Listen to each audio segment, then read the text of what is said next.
What's going on, guys? It is Madman Plant. We are here, and I have switched sides for the first time ever. I am on the right side, and I got Justin of Low Grow right here with me. What's going on, dude? What's going on, brother? Man? Oh, how you doing? I am doing fantastic. We are here, day 2 NECANN. I've been doing back-to-back interviews. It is awesome. I love talking to people. I love being here. So you're from New York. Yes, sir. So talk a little bit about this. Have you ever been to a NECANN here before? No, this is the first one I've been to. I've been to a couple events here in upstate New York and all that stuff, but this is the first NECANN. Is that what they call it? Yep, Northeast Canada Convention. All right, well, NECANN then for short. Yeah, I like it. It's pretty cool. There's a lot of cool vendors here. There's a lot of licensing information, a lot of legal stuff. So if you're looking for licensing or anything, stop on now. It's the last day. Yeah, and we are here to 3 o'clock, which I really wish they moved this event to 5 o'clock because yesterday I just feel like it ended too soon. It was too good. So today we're out here talking about mental health, home growing, and ultimately smoking like we normally do. All right. And I think you're a great person to learn a lot from, especially from all the things you have with your wheelchair and just how you use cannabis. So talk about how you use cannabis and what you use cannabis for. Well, I mean, I've been in the wheelchair now for about going on 20 years. So I was prescribed a bunch of pain meds and pills and all that stuff. And it just really backs you up. And it was no good, you know, and I kind of, I went to my closet, you know what I mean? I had a bunch of weed in there and I'm buying it. And it's kind of expensive to do that. You know what I mean? So instead of fueling my habit, I ended up taking over my laundry room, and my wife was so graciously able to let me do that. So I've been, our laundry room had like that pink hue in it for quite a few years. You know what I mean? And she wasn't able to go in there to do her laundry when the lights were on and when the lights were off and all that stuff. So it was pretty good. Sounds like a very loving and strong wife. To be like, oh, okay, go in there. No one messes stuff up. She's she's definitely she's been my rock for sure. So now you said you've been in a wheelchair for 20 years. What happened exactly? I got into a car accident, man. It was a freak thing. I was driving with an ex-girlfriend at the time, and I just ended up grabbing the steering wheel and we hit the guardrail, and kind of the rest is history, you know. But I tell you what, it really grounded me and it really made me aware of what was important in life. So I guess blessings come in all shapes and sizes. You know what I mean? It's kind of weird to say, but sometimes it has traumatic impacts have the best results. And I was in a very bad car accident. Fortunately, I was not injured, but I definitely understood the value of life myself. I think my car accident, even though it wasn't extreme as yours, it wakes you up in the sense. And I think when you realize you're that close, like you really could have been taken out, or in my case, when I was younger, when I almost committed suicide, you could take yourself out. I think it gives you a new meaning in relationships and building and trying to have something that is real, that, you know, is, you can put emotion and feeling attached to it. Sure. Really, I think impacts you. And like you said, it humbles you and realizes that there are other opportunities and people and just great things a part of life. And I think when we're in the moment of life, you know, speaking personally, sometimes that becomes blurry. Sure, yeah. You forget about that, or you get wrapped up in something you think it's so important, and you just take a minute and just, Jesus, that really wasn't that big of a deal, you know, at the end of the day.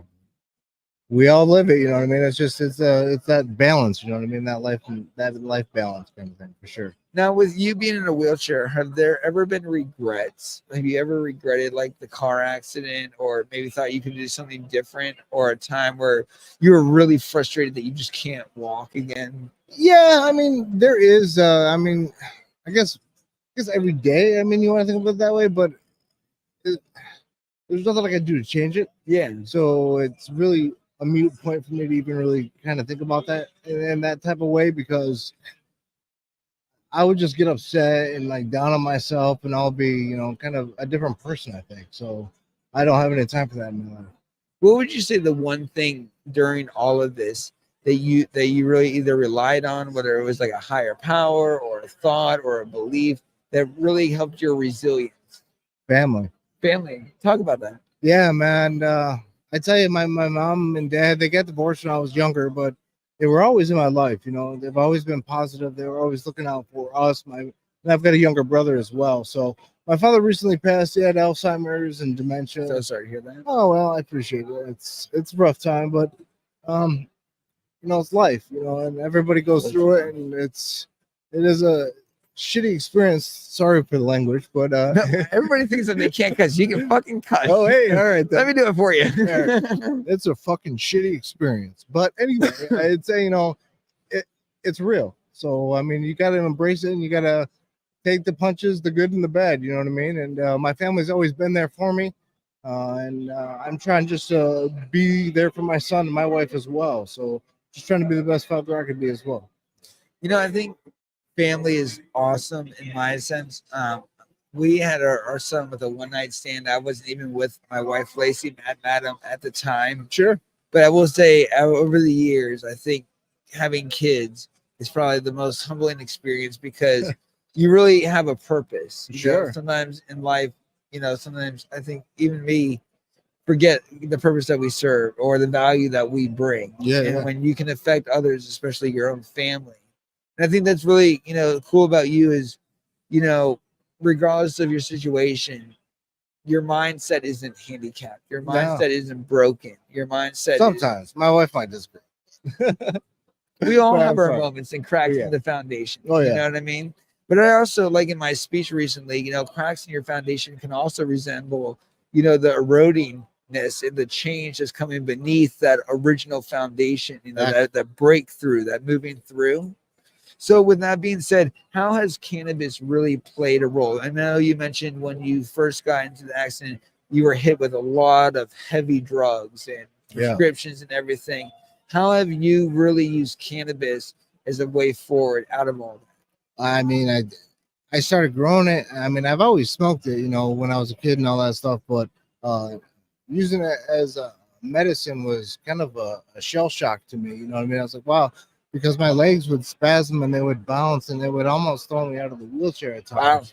You know what I mean? So then I would, you know, hit a bowl or smoke a joint or something like that, and it would just stop. You know what I mean? And it would, you know, everything was right as rain, and I didn't have to take all the pills. I didn't have to take all the stuff that they prescribe me, you know. And I've still got doctors that say all you do is smoke weed. That's the only thing you use, and I'm like, yeah, that's it. You know, I'll take a pill, you know, like a Tylenol and stuff like that. But usually it's just either an edible or RSO or whatever. I mean, the nice thing about this plant is you can do whatever. I mean, if you don't want to smoke, you don't have to smoke it. You can eat it. You know what I mean? And a lot of people, I mean, I've helped my family out. They're like, oh, I don't smoke. And I'm like, well, you don't have to. Here, have this gummy. And then I go to bed. You know what I mean? They haven't been able to sleep in a while, but that helped them out. So that's something that I like. You know what I mean? I like to be able to help out and all that stuff as well. So it's pretty cool. No, it is cool. And so, what are you growing in the garden right now? Right now, I have some 808 genetics. I've got candy apple and papaya. I just cut down some lemon, papaya, and Z cross. That smells beautiful. And I just pressed all my outdoor. So I washed it and pressed it. So I'm pretty stoked about that, to have that all start curing up all and being able to taste some of that to come Halloween. That is awesome. Now, are you an auto or photoperiod guy, or? I tell you what, I live in New York State, so autos are my friend during the wintertime because Nice. I'll leave my light on all night long, all 24/7, just for heat. Yeah. And I can keep my lights on a little bit longer, and it gives me the flexibility for that. So I have a very big heart for autoflowers. I'm not a hater by any means, but I do have photo periods going as well. So I like that perpetual, always Cycle, going. yep, Kind of thing, always for sure. going. Absolutely. Well, that is fantastic. Well, we're coming up on the 10-minute mark here. What I want to do is get you on my long segment. So we'll get you on the 2-hour show, which is virtual. That's the real show. These are 10-minute segments for the podcast. Just little taste. Little taste, and so we can get variety through. Right on, If yeah. not, I go 2 hours with somebody, then eventually 5 hours. Yeah, It's they'll only fall like asleep. one. Yeah. Well, I hope not. Well, yeah, It'd be probably boring if they fell asleep. They're a pretty shitty show. Yeah, it's like a shitty show. They fell asleep on my show. But how can we find you and support you? You can find me on Instagram. I'm Low Grow Growers. support, I mean, just give me a follow and all that stuff. I love the chat. I try to keep it as fresh as I can. I like to cook too, so there's some food right in there. Too, so. Culinary expert here. Yeah, something like that. Yeah. Just enough to get myself not in trouble, and my wife has a smile on her face. So hey, if you can cook, that's it. That's it. You gotta do it. Well, guys, we have more podcasts coming your way. We're about to film some of the speakers and some more stuff.